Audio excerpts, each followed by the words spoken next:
हुसैन और करबला, हुसैन और करबला।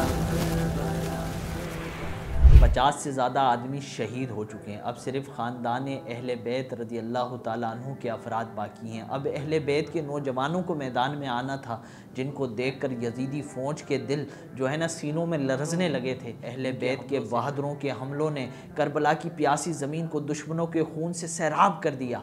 खुश्क रेगिस्तान सुर्ख नज़र आने लगा था। नेज़ों की नोक पर यजीदियों को उठाना और ख़ाक में मिला देना हाशमी नौजवानों का मामूली करतब था। जो सामने आता फना हो जाता। इब्ने साद ने इस बात को कबूल किया कि अगर चलाकी से काम ना लिया जाता या इन हजरात पर पानी बंद ना किया जाता तो अहले बैत रज़ी अल्लाह ताला अन्हुम का एक एक नौजवान तमाम लश्कर को बर्बाद कर डालता। इस तरह अहले बैत रज़ी अल्लाह ताला अन्हु के नौजवानों ने अपनी जानें फ़िदा की और तीरों नेज़ों की बारिशों में भी पीछे ना हटे। गर्दनें कटवाई, खून बहाए और जानें दे दी। एक एक कर कर तमाम शुहदा शहीद हो गए।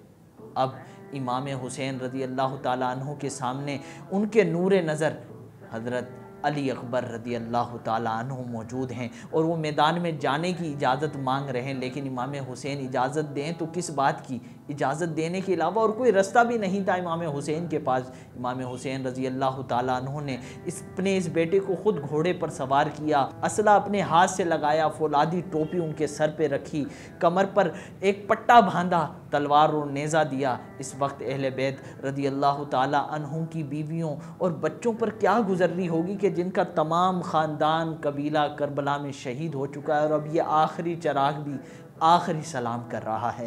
हज़रत अली अकबर रज़ी अल्लाह ताला अन्हु इजाज़त लेकर मैदान की तरफ जाते हैं। जंग में आए लश्करियों ने अमर बिन साद से पूछा कि ये सवार कौन है जिसकी खूबसूरती आँखों को मुतासिर कर रही है और बहादुरी दिल के अंदर खौफ पैदा कर रही है। अमर बिन साद कहने लगा, ये हज़रत इमाम हुसैन रज़ी अल्लाह ताला अन्हु के बेटे हैं। सूरत और सीरत में अपने नाना करीम सल्लल्लाहु अलैहि वसल्लम से बहुत मुनासबत रखते मिलते हैं।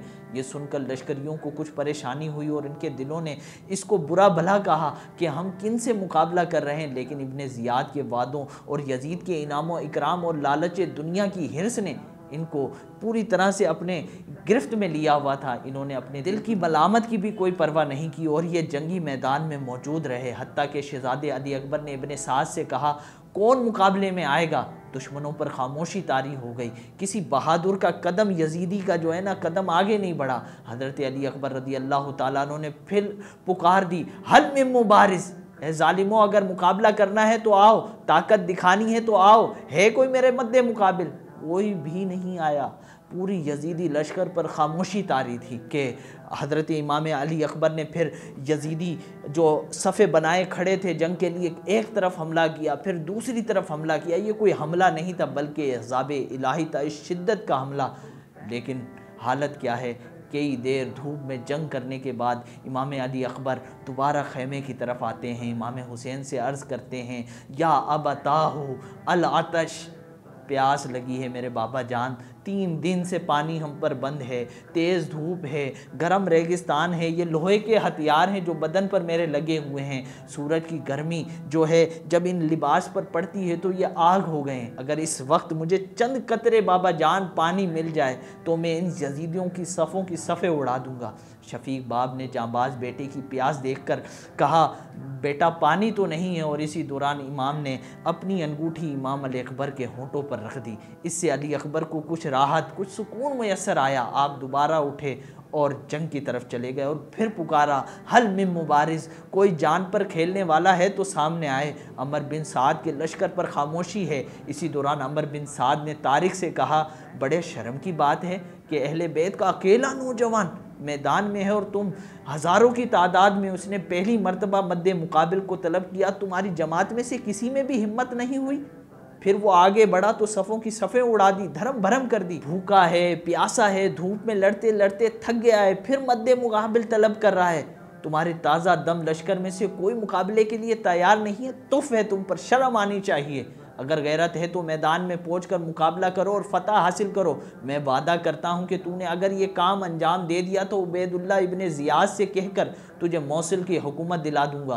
तारिक ने कहा कि मुझे अंदेशा है अगर मैंने नवासे रसूल सल्लल्लाहु अलैहि वसल्लम का मुकाबला कर कर अपनी आखिरत ख़राब कर भी ली तो तू अपने वादे से मुकर जाएगा, मुझे ये अंदेशा है, तो मेरी दुनिया भी ख़राब और आखिरत भी ख़राब। तो इब्ने साद ने कसम खाई और यकीन दिलाया। इस पर तारिक ने मौसिल की हुकूमत की लालच में इमाम अली अकबर के मुकाबले के लिए वो चलता है। सामने पहुँचते ही शहजादे पर नेज़े का वार करता है। इमाम अली अकबर उसके नेज़े का वार रद्द फरमाते हैं, उसका वार मिस कर देते हैं और उसके सीने पर एक नेज़ा मारते हैं। तारिक की पीठ से वो नेज़ा निकलता है इमाम अली अकबर का और आप उसके घोड़े से उठाकर उसको ज़मीन पर पटक देते हैं और वो वहीं मर जाता है। इमाम अली अकबर के हाथों अपने बाप की ज़िल्लत अमेज़ मौत देखकर तारिक के बेटे अमर बिन तारिक को बड़ा गुस्सा आया, तेश आया, उसकी गैरत जागी और वो चिल्लाता हुआ घोड़े को दौड़ लगाकर हज़रत इमाम अली अकबर के सामने आया मुकाबले के लिए। इमाम ने एक ही नेज़े में इसका भी काम तमाम कर दिया। इसके बाद इसका भाई तला बिन तारिक अपने बाप और भाई का बदला लेने के लिए शोले की तरह दौड़ पड़ा। हज़रत अली अकबर रज़ी अल्लाह ताला अन्हु ने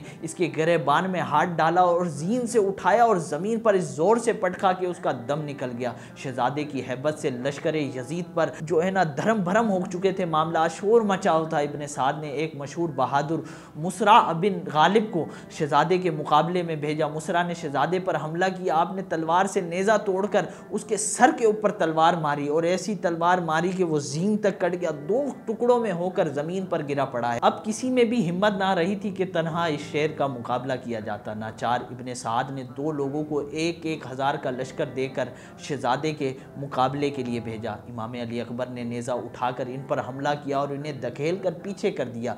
इस हमले में शहजादे के हाथ से कितने बदनसीब हलाक हुए, कितने पीछे हटे। आपने तो इनका काम तमाम कर देना था, लेकिन प्यास की शिद्दत आपको इस कदर थी कि आप दोबारा घोड़े को दौड़ लगाते हैं और इमाम हुसैन आली मकाम रज़ी अल्लाह ताला अन्हु की बारगाह में पहुँचते हैं और कहते हैं अल आतश अल आतश, अब्बा जान प्यास की बहुत ज़्यादा शिद्दत है। इस मरतबा इमाम हुसैन ने अंगूठी लबों पर नहीं रखी बल्कि कहा ए मेरे बेटे, हौज़े कौसर से पीने का वक्त करीब आ गया है। मुस्तफ़ा करीम सल्लल्लाहु अलैहि वसल्लम के हाथों से वो जाम तुझे मिलेगा जिसकी लज्जत तसव्वुर नहीं की जा सकती, ना ज़ुबान से बयान की जा सकती है। ये सुनकर अली अकबर रज़ी अल्लाह ताला अन्हु को बड़ी खुशी हुई और वो एक नए जज्बे के साथ मैदान की तरफ गए और दुश्मनों पर हमला कर दिया। अब क्योंकि यजीद प्लानिंग कर चुके थे, चारों तरफ से इमाम अली अकबर पर हमला हो रहा है और इमाम अली अकबर भी हमला कर रहे हैं तलवार से, नेज़े से। आप दुश्मनों को काट रहे हैं, पटक रहे हैं, किसी की गर्दन टूट रही है तो किसी की गर्दन कट रही है, लेकिन कहीं से तीर इमाम आली मकाम इमाम अली अकबर की तरफ आ रहे हैं, कहीं से नेज़े, कहीं से तलवार आ रही हैं। आप बुरी तौर पर ज़ख्मी होकर ज़मीन पर तशरीफ़ ले आते हैं और आवाज़ देते हैं अब्बा जान मुझे ले लीजिए। इमाम हुसैन घोड़े पर सवार होकर मैदान की तरफ आते हैं, अपने शहजादे को उठाते हैं, खैमे की तरफ लाते हैं और खैमे के पास लाकर गोद में अपना सर रखते हैं। इसी दौरान इमाम अली अकबर अपनी आंखें खोलते हैं और कहते हैं अब्बा जान मैं देख रहा हूँ कि आसमान के दरवाजे खुले हुए हैं, जन्नती हूरें शरबत के जाम लिए इंतज़ार कर रही हैं। ये कहना था कि आपकी रूह जिस्म से जुदा होती है। इन्ना लिल्लाहि व इन्ना इलैहि राजिऊन। अहले बैत का सब्र, अल्लाह अकबर। आले रसूल ने रिज़ा और सब्र का वो इम्तिहान दिया जिसने दुनिया को हैरत में डाल दिया। बड़े से लेकर बच्चा तक मुब्तला मुसीबत था। हज़रत इमाम हुसैन रज़ी अल्लाह ताला अन्हु के छोटे फ़र्जंद अली असगर रज़ी अल्लाह ताला अन्हु जो अभी दूध पीते बच्चे थे, प्यास से बेताब हैं, प्यास की शिद्दत से तड़प रहे हैं। माँ का दूध खुश्क हो गया है, पानी का नामो निशान तक नहीं है। इस छोटे बच्चे की खुश्क छोटी सी ज़ुबान बाहर आती है, बेचैनी में हाथ पाँव इधर उधर अली असगर मार रहे हैं। कभी माँ की तरफ देखते हैं और इनको अपनी सूखी ज़ुबान दिखाते हैं। नादान बच्चा क्या जानता है कि ज़ालिमों ने पानी बंद किया हुआ है। माँ का दिल इस बेचैनी से चूर चूर हो जाता है। कभी बच्चा बाप की तरफ इशारा करता है कि वो जानता है कि हर चीज़ तो यही ला कर दिया करते थे, मेरी इस मुसीबत के वक्त भी पानी यही ला कर देंगे। छोटे बच्चे की लाचारगी देखी नहीं गई। अली असगर रज़ी अल्लाह ताला अन्हु की वालदा ने इमाम हुसैन से अर्ज़ किया कि इस नन्ही सी जान की बेताबी अब देखी नहीं जाती, इसको गोद में लीजिए और इन जालिमों को इसका हाल दिखाइए, शायद इस पर रहम आ जाएगा। इसको तो शायद चंद कतरे पानी दे देंगे वो, ये तो पानी पीकर भी जंग के लायक नहीं होगा, मैदान में नहीं आ जाएगा। इससे इनकी क्या दुश्मनी। इमाम हुसैन रज़ी अल्लाह ताला अन्हु छोटे बच्चे को सीने से लगाकर दुश्मन के सामने पहुंचते हैं और फरमाते हैं, मैं अपना तमाम ख़ानदान तुम्हारी बेरहमी और जुल्म पर पेश कर चुका हूँ, और अब भी अगर दुश्मनी और गुस्सा जोश पर है तो इसके लिए मैं हाजिर हूँ। ये दूध पीता बच्चा प्यास से दम तोड़ रहा है, इसकी बेरहमी देखो, और कुछ रहम बाकी हो तो इसका हलक तलक करने के लिए एक घुट पानी दे दो। जालिमों पर इसका कुछ असर ना हुआ और इनको ज़रा सा भी रहम ना आया। बजाय पानी के एक बदबख्त ने तीर मारा जो अली असगर के हलक को चीरता हुआ इमाम हुसैन के बाजू में घुस गए। इमाम हुसैन रज़ी अल्लाह ताला अन्हु ने जब वो तीर खींचा तो बच्चे ने तड़प कर जान दे दी और ख़ामोश हो गया। आप खैमे की तरफ वापसी आए तो बच्चे को बेहरकत और सुकून में देखकर वालदा और दीगर लोगों ने यह ख्याल किया शायद जालिमों ने पानी दे दिया है, लेकिन इमाम हुसैन ने बताया कि अल्लाह ताला ने हमारी ये छोटी कुर्बानी भी कबूल कर ली है। करीबी गांव के अफराद जो हुसैनी काफ़िले में शरीक हो गए थे वो भी शहीद हो चुके। हुर के भाई और उनके साथ आने वाले ग़ुलाम भी शहीद हो चुके हैं, और अब अहले बैत के अफराद भी तकरीबन तमाम शहीद हो चुके हैं। इमाम अली अकबर और अली असगर भी शहीद हो गए। अब सिर्फ 2 फ़र्द बाकी हैं, इमाम हुसैन आली मकाम और इमाम ज़ैनुल आबिदीन। इमाम ज़ैनुल आबिदीन बीमार हैं। ये सारा वाक़या हम बयान करेंगे नेक्स्ट एपिसोड में। हुसैन और करबला, हुसैन और करबला।